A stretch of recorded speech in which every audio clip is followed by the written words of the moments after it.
saya akan menjelaskan mengenai mineralogi dan petrologi. Yang pertama ada mineralogi. Apa itu mineralogi?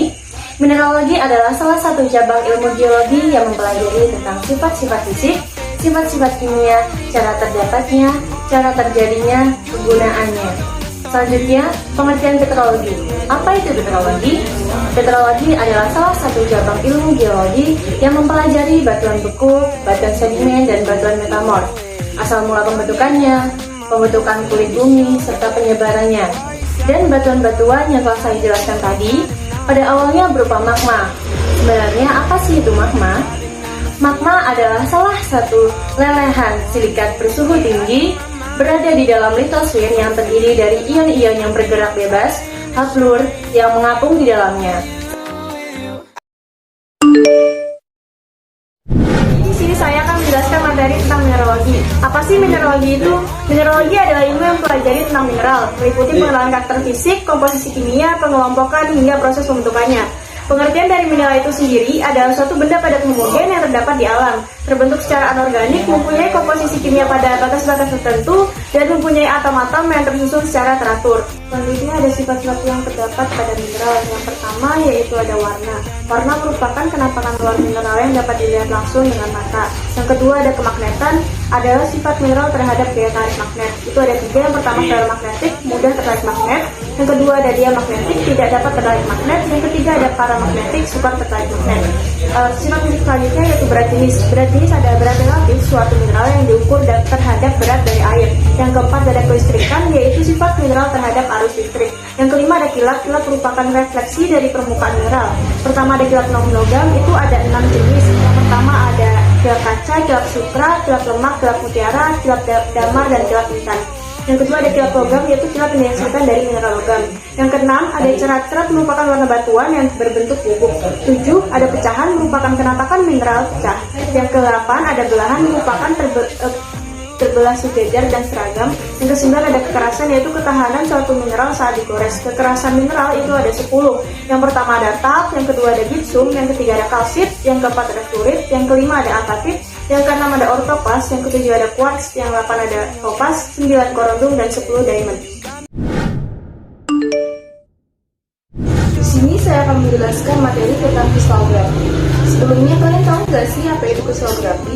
Kristalgrafi merupakan suatu cabang dari mineralogi yang mempelajari sistem kristal. Suatu sistem kristal dapat dikatakan sebagai padatan yang secara esensial yang mempunyai pola diffraksi tertentu. Jadi, suatu kristal adalah suatu padatan dengan susunan atom yang berulang secara tiga-dimensional yang dapat mendifraksi sinar X. Kristal sebagai tipe padat yang mempunyai susunan atom atau molekul yang teratur. Ada beberapa tahapan dalam pembentukan kristal, dan setiap tahapan yang dialami oleh suatu kristal akan berpengaruh terhadap sifat-sifat dari kristal tersebut. Tahapan tersebut bergantung pada bahan dasar dan kondisi lingkungan di mana kristal tersebut terbentuk. Baiklah, materi selanjutnya ada sistem kristal. Dalam mempelajari dan mengenal bentuk kristal secara mendetail, perlu diadakan pengelompokan yang sistematis. Jadi pengelompokan itu didasarkan pada perbandingan panjang, letak atau posisi, dan jumlah serta nilai suhu. Bones Reaction Series is the work of the Canadian petrologist Norman L. Bowen, who summarized based on experiments and observation of natural rocks the sequence of crystallization of common silicate minerals from typical basaltic magma undergoing fractional crystallization. The series is divided into two branches, the continuous and the discontinuous. The minerals at the top are first to crystallize, and so the temperature gradient can be read to be from high to low, with the high temperature minerals being on the top and the low temperature ones on the bottom. The branch on the right is the continuous one with continuous solid solutions of felsic minerals and results in progressively sodium-rich plagioclase at lowering temperatures. Jadi pada cabang continuous, mineral yang terbentuk pada suhu yang lebih tinggi akan lebih kaya dengan kalsium, seperti pada anertit.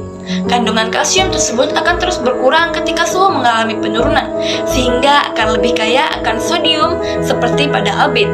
In the discontinuous series, mafic minerals such as olivine will first crystallize at a higher temperature as magma cools. However, if they are not precipitated out, the composition of the magma doesn't change, and as the magma further cools, the olivine will recrystallize as peroxide. Pada suhu tertentu, mineral pada kedua cabang tersebut akan kehilangan kemampuannya untuk bereaksi, sehingga kedua cabang menjadi satu, membentuk potasium feldspar, kemudian akan membentuk muscovite, lalu sisa silikanya akan membentuk kuarsa. Selanjutnya adapun batuan beku, yaitu batuan yang terbentuk dari magma yang mendingin dan mengeras dengan atau tanpa proses kristalisasi, baik di bawah permukaan bumi sebagai batuan intrusif maupun di atas permukaan bumi sebagai batuan ekstrusif. Struktur batuan beku terbagi menjadi intrusif dan ekstrusif. Struktur intrusif terbagi lagi menjadi konkordan, yaitu tubuh batuan beku yang sejajar dengan perlapisan di sekitarnya.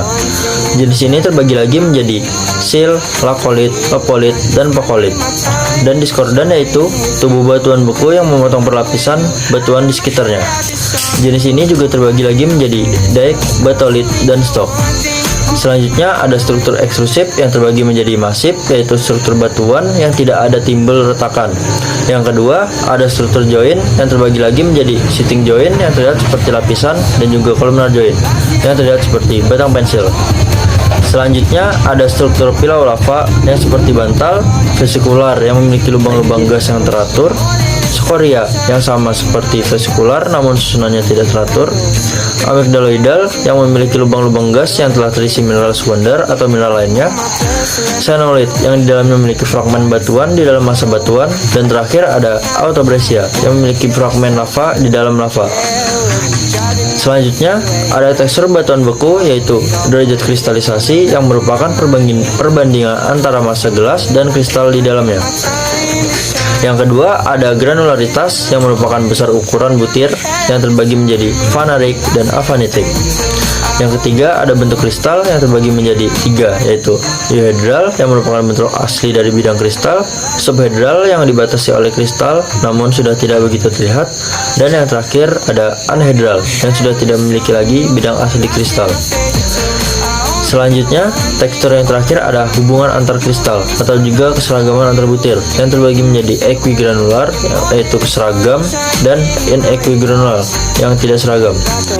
Okay guys, now I will explain about rock cycle. Let's go! This rock cycle starts from magma in the Earth's core that breaks through to the Earth's surface, which will crystallize due to decrease in temperature. If this magma freezes on the Earth's surface, it will produce intrusive rock.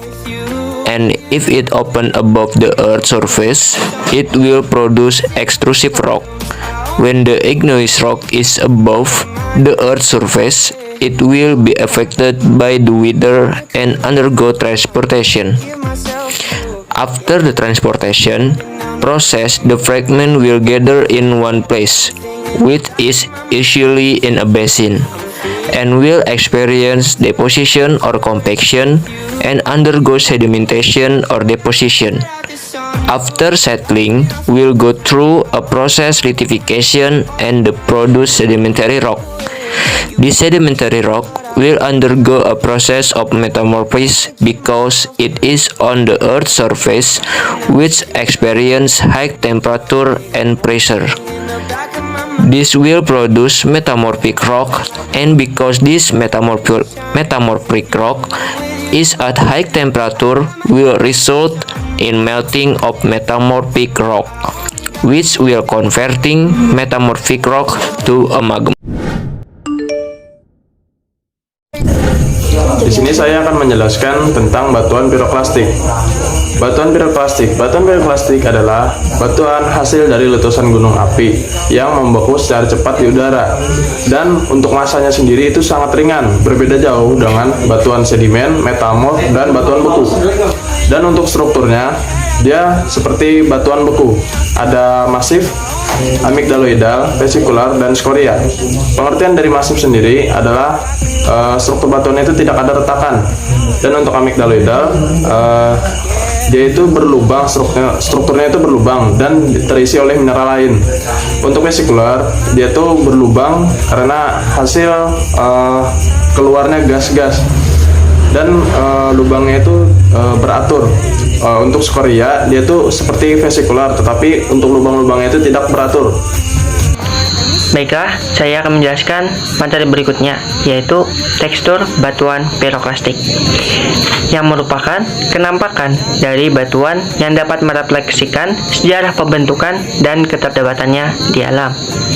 Tekstur batuan piroklastik dibagi menjadi derajat pembundaran yang meliputi yaitu membundar sempurna, membundar, agak meruncing, dan meruncing.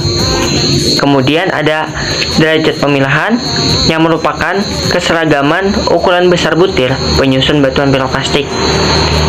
Nah, dalam derajat pemilahan terbagi menjadi dua. Yang pertama ada terpilah baik dan terpilah buruk. Bedanya adalah untuk terpilah baik memperlihatkan ukuran besar butir yang seragam, sedangkan untuk yang terpilah buruk memperlihatkan kenampakan ukuran besar butir yang berbeda-beda atau tidak seragam. Kemudian ada tekstur kemas yang merupakan tekstur batuan piroklastik yang menunjukkan ketersentuhan antar butir pembentuk batuan piroklastik yang terbagi menjadi dua. Yang pertama ada kemas terbuka dan kemas tertutup. Kemas terbuka merupakan kenampakan antar butiran yang tidak saling bersentuhan. Sebaliknya, kemas tertutup merupakan kenampakan antar butiran yang saling bersentuhan satu sama lain.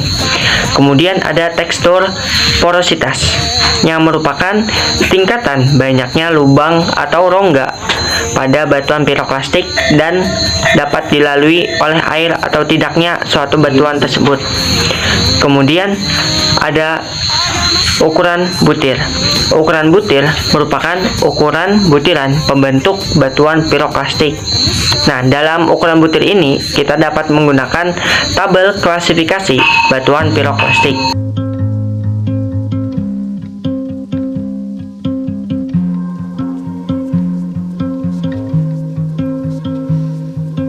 You spend